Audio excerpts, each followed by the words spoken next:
this episode, preparing for the Dakar, Sterling Moss at Monza, and Euro Cup rubber. But first, winter is here. Is your car ready? Make sure you've checked your winter tires and exercised your winter driving skills. Here are some tips for cold weather driving.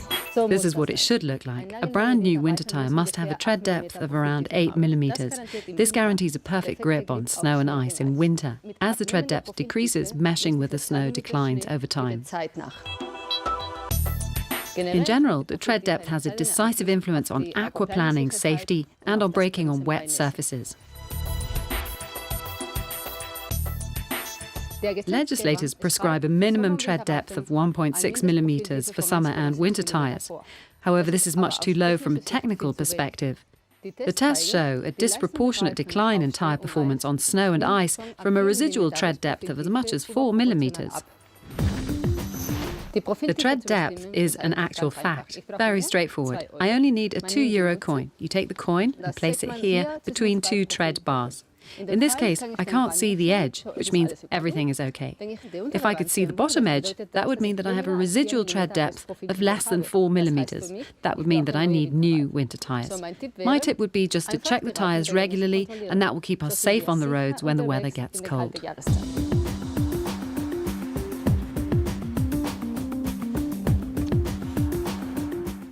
Measuring a tyre's inflation pressure should now be something every car driver does, more or less automatically. It protects the tyres and saves on fuel, and also makes driving easier and safer.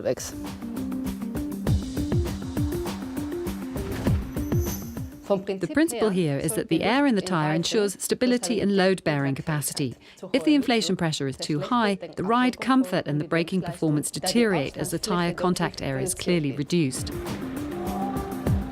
Nor is it good if the inflation pressure is too low, as the tyre's rolling resistance is increased, so we use more fuel. In addition, the tread heats up, which can shorten the tyre's service life and ultimately cause damage to the tyre. Studies prove that more than half of all car drivers are driving with excessively low inflation pressure. Now that's something to think about. The manufacturer's instructions regarding inflation pressure can normally be found in the driver's door, here, or else in the glove compartment or on the fuel filler flap.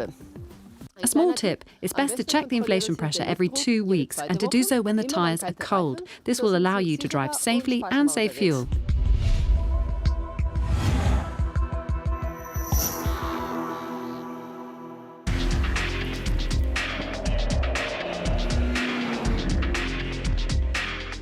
We're in Lapland, Sweden, on Continental's testing grounds.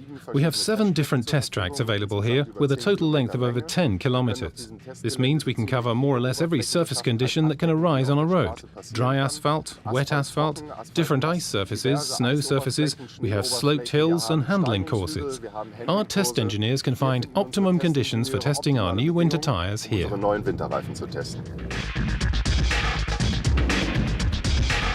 We're currently driving on a frozen lake. The load-bearing capacity of the ice is sufficient for several passenger cars, and testing trucks here is no problem either.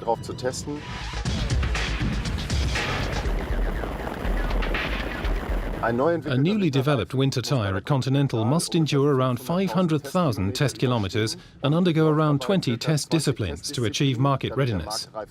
In this way, we can ensure that every situation that can arise on the road has already been covered in a test, so we can incorporate maximum safety into the tyres.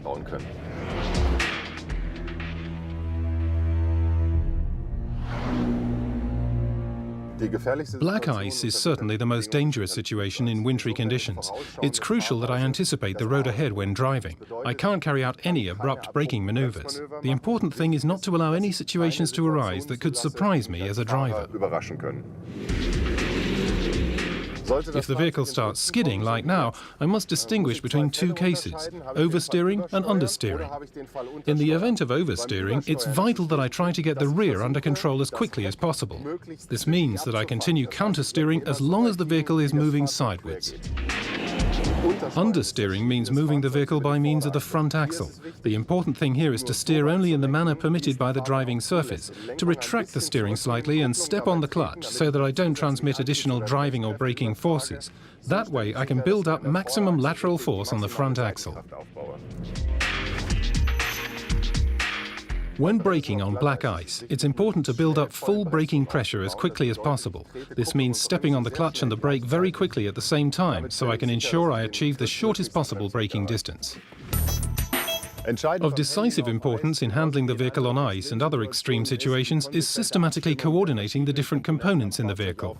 What's important to us is that our products work reliably under all conditions, so that nothing that hasn't already been simulated on the test track occurs on the road. The following rule always applies. While ESC systems do make driving safer, they don't turn bad tyres into good ones.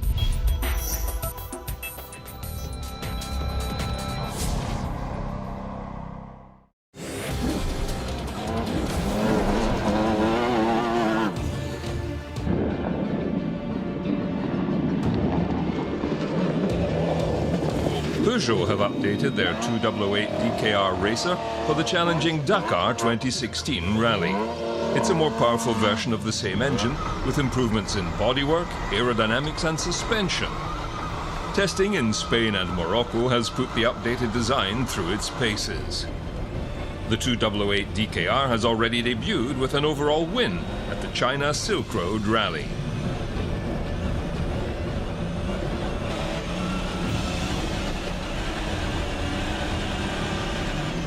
Dakar 2016, for sure it's completely new car. We use exactly the same engine, but now we have more power. The engine also is really more easy to use. And the chassis is completely different. We are a little bit more large, long. The gravity center is more down. And at the end, it's really more easy to drive and also really faster. So now, the main job now is on the shock absorber, because we try to find the better traction and also the best reaction on the jump. So we work a lot on the shock absorber, but we are on a really good way. The car is a little bit more viril, I don't know, yeah, I think it's viril also. So we need to be really precise, because with more power you slide a little bit more, but it's really not comfortable, but really more fun to drive. And I think that in a few months after all the tests, we will have a car a little bit more easy to drive, because now with a lot of power it's not easy to find the traction, you know. So, but we work on it, and I think it will be really better. First of all, we are really excited to drive this car, because now it's really a racing car, you know.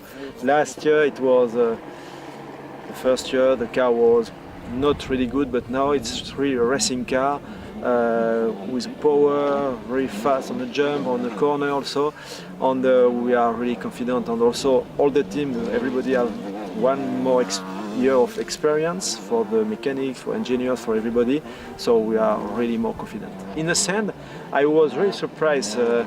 We use a deflate system with a tire, and the car also is really more light than last year, so it's really easy to drive on the sand. And I was really surprised with only two-wheel drive, with a big Michelin tire. It's really easy to cross the dunes.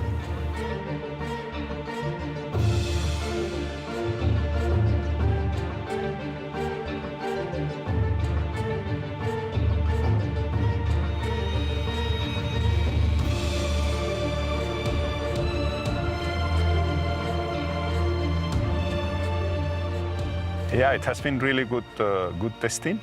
We have been for the first time in Morocco. The car has been running really good. And I will say the potential of the car, I feel much bigger than last year by this stage. All the problems we had last year with the car has been solved for this year car, most of them. And the reliability has been really acceptable for the first time here, and I'm much more optimistic than last year. Really, I agree, the reaction of the car, the driving of the car is completely different. That's why I'm so optimistic. Also having in mind that two-wheel drive car in the Dakar, it will depend a lot of the nature of the stage. But I will say the car is so different that it took us quite a long time to find out the setting, because compared to last year, it was so different that we need to start nearly from zero. But I think these days has been very useful, and from now to the Dakar, we still have certain time to fine-tune, to make the car driving better, and especially also to make the car reliable 100%. I think the objectives are different, but we are again basically with a new car. So at the moment, my worries more is to make a very, very strong car, very reliable car, and then if we have a reliable car, we can be every day there. We can be close to the people and fight. And this reliability is something we will try to find. We have still the Morocco rally. We will be testing after Morocco for a long period, so we need to really concentrate in make a reliable car.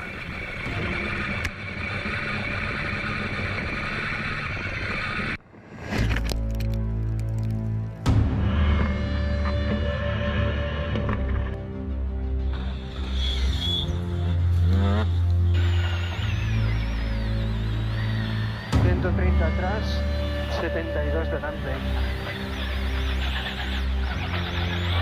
Acuérdate de decírselo.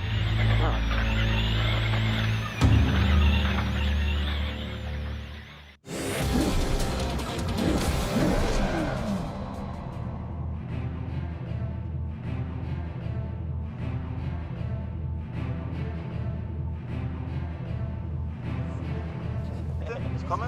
Ich gehe jetzt einmal durch. The Autodromo Nazionale Monza is a remarkable racetrack near Monza in northern Italy. First built in 1922, the racecourse has 3 tracks. The most famous is the Grand Prix track with its fast straights and high-speed curves.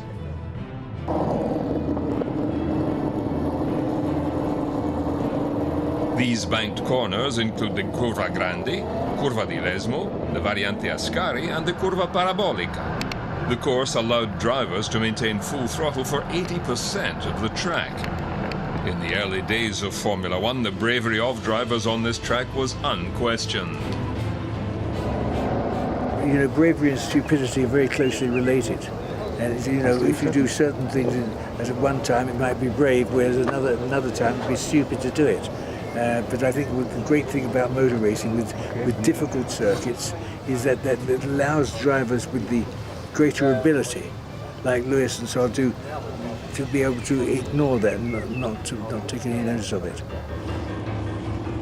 I think bravery is a different meaning today as it did in Stelling's day. You know, back then it was a large portion of it was bravery, how far you're willing to go, and then ability as well. Nowadays it's more so ability, and you know, I don't think you really need to be brave in Formula 1 anymore. Whilst it still is dangerous, I don't think you need to be heroically brave like they were.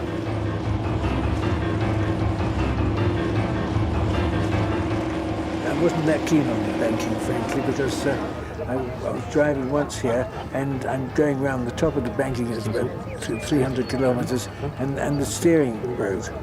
Oh. And that was not very good. And so I'm not that keen on banking. But Monza is fantastic. This is the home in Italy, I mean the home of motor racing. It's got so much history, all the people who've raced here. And, you know, I think the trouble with what they do is they try to change the circuits and make them safer. Well, motor racing isn't safe. And therefore, I think keeping them as they were is a lot more exhilarating for the driver rather than changing them to make them too safe. I agree. I mean, today was the first time I think I've driven the bank. It was amazing, incredible. I definitely, because it's a lot different to we don't have any banking in Formula 1 really, so very, very cool. I think we should have a banked corner in Formula 1. But incredible, just in these historic cars, it's unlike anything else. It didn't feel difficult there, no, it feels I mean, naturally, to be fast in it, I'm sure is very, very difficult. But I think just to drive it in general, it's a very easygoing car. great clutch and gearbox was very, very smooth in this one here. We really enjoyed it. Amazing sound, and a bit bumpy compared to nowadays Formula 1 circuits. The Silver Arrows were unbeatable in 1955, like the iconic 300 SLR 722, which powered Moss to a historic 1955 Mille Miglia, and Fangio's all-conquering W196R, winning the F1 championship again. Mercedes were the team on top.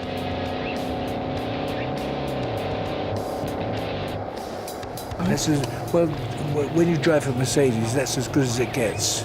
I mean, in every way, not only the mechanics, but the team managers, you know, and all the things that go on, and the two things that ever happen. I mean, I was driving this car once.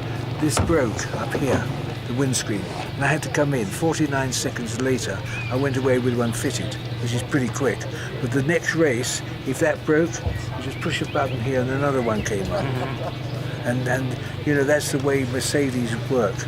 It doesn't happen twice, which is, and it gives a driver, I think, a lot of confidence, because I can't think of a driver who was ever killed driving a Mercedes because of a mechanical failure. And that's very gratifying if you're racing. I mean, I'm sure Lewis wouldn't want the car to break. And I think the later we go, the longer we go, the less likelihood there is of that happening. Well, for me, it's amazing to be a part of this team, to be in the family with Mercedes-Benz. I've been with the family since I was 13, so it's been quite already a long time for me, but to be representing such an iconic brand and such an incredible history is a very proud moment for me. You know, I'm at the pinnacle stage of motorsport, but also of my career, and to be doing it with Mercedes is just a great experience. Mercedes retired from motor racing for 40 years after the 1955 Le Mans disaster. Returning in 2010 as a constructor in their own right, Mercedes are once again dominating a much safer Formula One championship.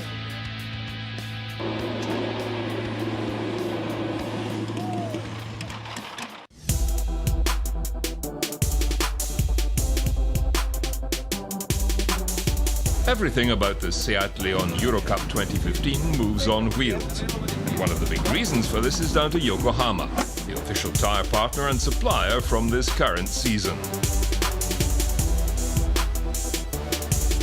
I'm Mr. Beppo Berger, and I'm in charge of technician for racing cars and racing tires. I'll be here to help the teams to find the right setup on the car and that they can use the tire on the best way. The Seat tire, this one we have here, have a weight from 9 kilo.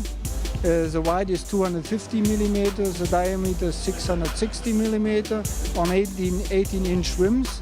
Are the dimples where the technician can see how much pattern is still remaining. To give every driver the same chance, it's allowed to use 8 tires. During the whole weekend, the technical scrutineer will read this barcode on this car on the starting number and control whole weekend if the car use the right tires.